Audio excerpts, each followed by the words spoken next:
कि आप सभी अच्छे होंगे। सबसे पहले आप सभी को दुर्गा पूजा, छठ और रमजान की हार्दिक शुभकामनाएं। आज मैं प्रस्तुत हुआ हूं आप लोगों के समक्ष नए ऊर्जा और नए सिलेबस के साथ।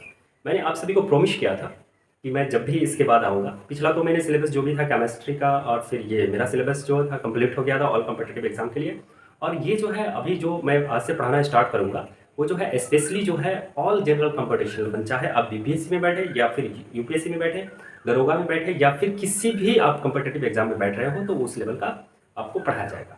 हम आशा करते हैं कि हम जो पढ़ाएं उसको आप एक बार पढ़ लें तो फिर आप किसी भी एग्जाम में बैठे तो पूरा का पूरा क्वेश्चन जो है आपसे बायोलॉजी जो पोर्शन है उससे पूरा कंप्लीट हो जाए।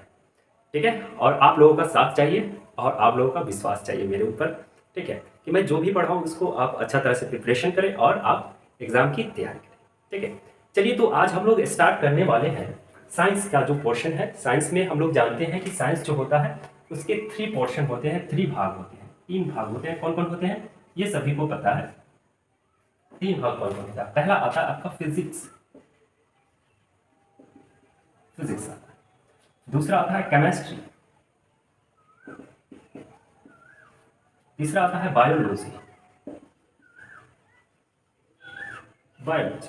ठीक है, फिजिक्स मतलब होता है भौतिक, भौतिक। ये होता है रसायन, रसायन, रसायन। और बायोलॉजी का मतलब होता है जीव विज्ञान। अभी जो मैं स्टार्ट करने जा रहा हूँ बायोलॉजी ही मैं स्टार्ट करने जा रहा हूँ। ठीक है, तो सबसे पहले हम ये चर्चा करेंगे कि बायोलॉजी जो है, बायोलॉजी जो शब्द है वो बायोलॉजी जो है ये कौन से शब्द से बना है। बायोलॉजी जो है ये बना है बायोस लोगोस से बना है। ठीक है, किससे बना है? बायोस और लोगोस से बना है। ठीक है, बायोस प्लस लोगोस। बायोस मतलब क्या होता है और लोगोस मतलब क्या होता है इसके बारे में हम लोग थोड़ा सा चर्चा कर लेते हैं। बायोस मतलब होता है लाइफ और लोगोस मतलब होता है स्टडी। यानी बायोलॉजी का मतलब ये होता है, जीव विज्ञान का मतलब ये होता है कि सजीवों का अध्ययन। सजीवों का अध्ययन ही क्या कहलाता है? जीव विज्ञान कहलाता है। ठीक है, सजीवों का अध्ययन, सजीवों का अध्ययन, अध्ययन जीव विज्ञान, जीव विज्ञान या बायोलॉजी कहलाता है, जीव विज्ञान कहलाता है, कहलाता है। ठीक है, ये तो हो गया। हम लोग सिर्फ बायोलॉजी ही अभी लेके चलेंगे। इसके बाद जैसे ही बायोलॉजी का एक चैप्टर खत्म हो जाएगा उसके बाद हम लोग केमिस्ट्री की तरफ लौटेंगे, उसके बाद हम लोग भौतिक की तरफ लौटेंगे। ठीक है, इसको इंग्लिश में हम बता देते हैं। इंग्लिश में क्या होता है definition? To study about, to study, to study about living organism, living organism, living organism is called biology. To study about living organism is called biology. ठीक है, बायोलॉजी का मतलब ये होता है कि इसमें जीवों का अध्ययन किया जाता है। ठीक है, अब देखिए जीव विज्ञान जो होता है इसको हम लोग क्या करते हैं, बायोलॉजी को 2 भागों में हम लोग डिवाइड करते हैं।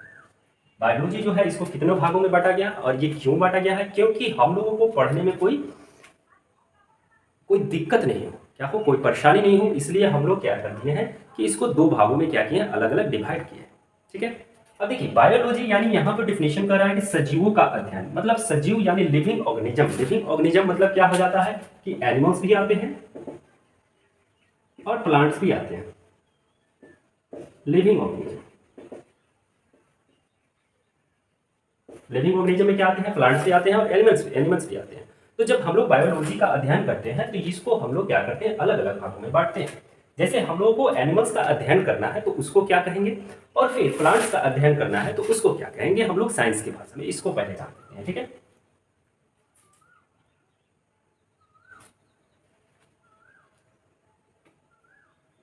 चलिए हम लोग क्या कर लेते हैं, इसको जान लेते हैं कि अगर एनिमल्स का अध्ययन करेंगे हम लोग बायोलॉजी में तो उसको क्या कहेंगे, और फिर प्लांट्स का अध्ययन करेंगे तो उसको क्या कहेंगे। ठीक है, जब हम लोग जंतु का अध्ययन करते हैं यानी एनिमल्स का अध्ययन करते हैं तो उसको हम लोग कहते हैं जूलॉजी। क्या कहते हैं? जूलॉजी।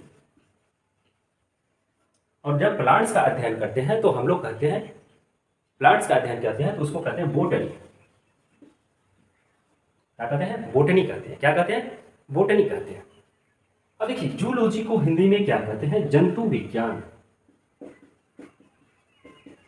और बॉटनी को क्या कहते हैं, पादप विज्ञान। चलिए इतना तक हम आशा करते हैं कि आपको अच्छा तरह से समझ में आया होगा। ठीक है, पहले तो मैंने पढ़ा कि जीव विज्ञान क्या होता है, to study about living organism is called biology. तो according to study science divided have two biology divided have two parts, first parts zoology and second parts botany। ठीक है, यानी जंतु विज्ञान में हम लोग जंतु विज्ञान में क्या करते हैं, सिर्फ जंतुओं का अध्ययन करते हैं। किसका करते हैं, जीव जंतुओं का अध्ययन करते हैं, जीव और जंतुओं का अध्ययन करते हैं। और पादप विज्ञान में क्या करते हैं, हम लोग सिर्फ पादपों का अध्ययन करते हैं।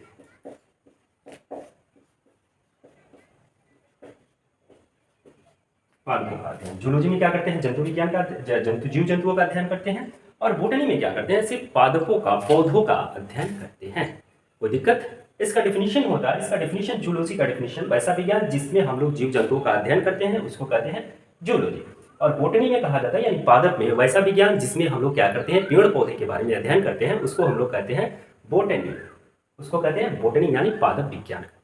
अब हम लोग इसके बारे में और विस्तृत जानकारी करेंगे इस वीडियो में। ठीक है, तो आप मेरे साथ बने रहिए, वीडियो को स्किप नहीं कीजिएगा और मेरे साथ बने रहिएगा। हम लोग आगे चर्चा करेंगे फादर ऑफ जूलॉजी और father of botany. Father of zoology और बॉटनी जो है किसको कहा जाता है और क्यों कहा जाता है, इसके पीछे का भी रीजन हम लोग जानेंगे इस वीडियो में। तो आप मेरे साथ बने रहिए। ठीक है, तब तक आपको स्क्रीनशॉट लेना है या फिर नोट करना है, नोट डाउन करना है तो इसको कर सकते हैं। ठीक है,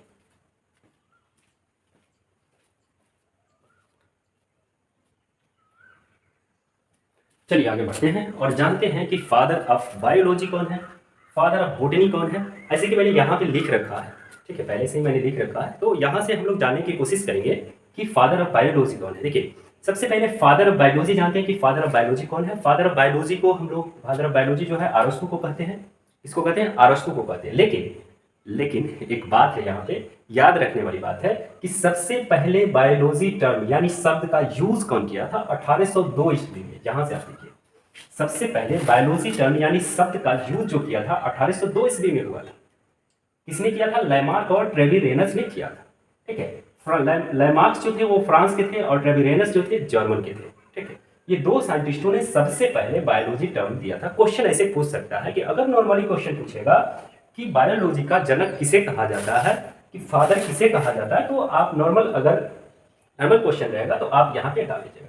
क्वेश्चन ऐसे करके देगा कि सबसे पहले बायोलॉजी टर्म यानी बायोलॉजी शब्द का उपयोग किसने किया था या यूज कौन किया था, तो लैमार्क और ट्रेविरेनस दिया रहेगा उसमें ऑप्शन में, तो आप वहां से क्या करेंगे, चूज कर लेंगे। ठीक है, स्पष्ट है। एक बार और आपको स्पष्ट करते हैं कि बायोलॉजी का फादर किसे कहा जाता है, तो अरस्तु को कहा जाता है। अगर पूछेगा क्वेश्चन कि सबसे पहले बायोलॉजी टर्म यानी शब्द का यूज कौन किया था, तो लैमार्क और ट्रेविरेनस ने किया था। लैमार्क और ट्रेविरेनस ने किया था। लैमार्क जो थे वो फ्रांस के थे और ट्रेविरेनस जो थे जर्मन के थे। ये कब हुआ था, 1802 ईस्वी में। इसका यूज सबसे पहले किसने किया था, लैमार्क और ट्रेविरेनस ने किया। अब हम लोग आगे बढ़ते हैं और बताते हैं आपको कि फादर ऑफ बॉटनी कौन है। फादर ऑफ बॉटनी जो है अरस्तु को कहा जाता है।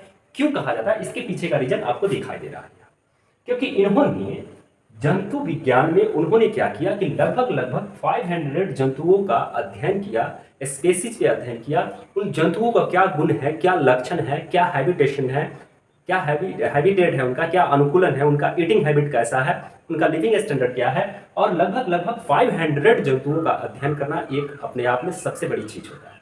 ठीक है, इन्होंने क्या किया, अरस्तु साहब ने वो एक बुक लिखा जिसका नाम था एनिमेलियम। क्या नाम था, एनिमेलियम नाम था उसका। पूछ सकता है कि अरस्तु के द्वारा जंतुओं पे कौन सा बुक लिखा गया, तो एनिमेलियम लिखा गया। और उन्होंने क्या किया, 500 जंतुओं के स्पेसीज यानी उसके प्रजातियों के बारे में उन्होंने वर्णन किया इस बुक में, एनिमेलियम में। कंफर्म है। आगे चलते हैं हम लोग जूलॉजी की तरफ, यानी जूलॉजी का फादर जो है थियोफ्रास्टस है। कौन है, थियोफ्रास्टस। जूलॉजी के जनक किसे कहा जाता है, फादर ऑफ जूलॉजी अगर आपसे पूछा जाए तो बताएं आप थियोफ्रास्टस। ठीक है, क्यों कहा जाता है, क्योंकि इन्होंने लगभग 500 पौधों का अध्ययन किया है।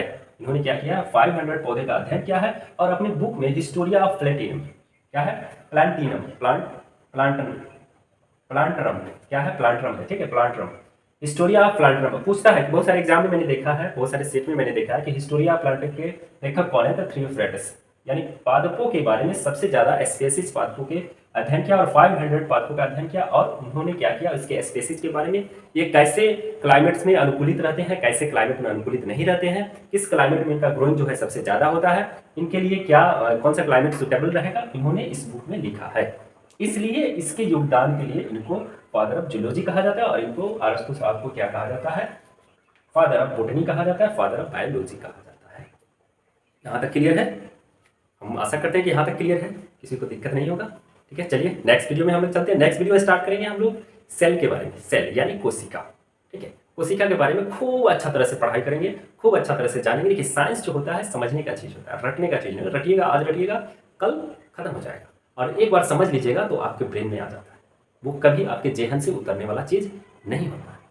आपका क्या क्वालिटी है, क्या अहमियत है, क्या कैपेसिटी है, क्या स्ट्रेंथ है, ये आपको अच्छी तरह पता होता है, अच्छा तरह पता है।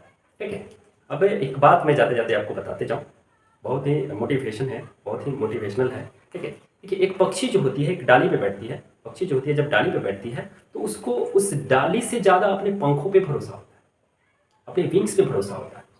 डाली कमज़ोर होते हुए भी वो बैठती है उस डाली पे, लेकिन अपने आप और अपने पंख पे ज़्यादा भरोसा होता है, इसलिए वो बैठती है।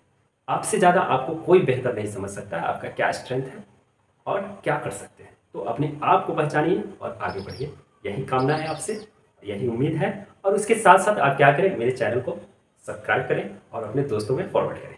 ठीक है, इससे क्या होगा, बेल आइकन भी दबाना नहीं भूलेंगे, क्योंकि इससे क्या होगा कि जो भी नोटिफिकेशन होगा यहाँ से आपके तक सबसे पहले पहुँचेगा। ठीक है, तो मिलते हैं नेक्स्ट वीडियो में। जय हिंद, जय भारत।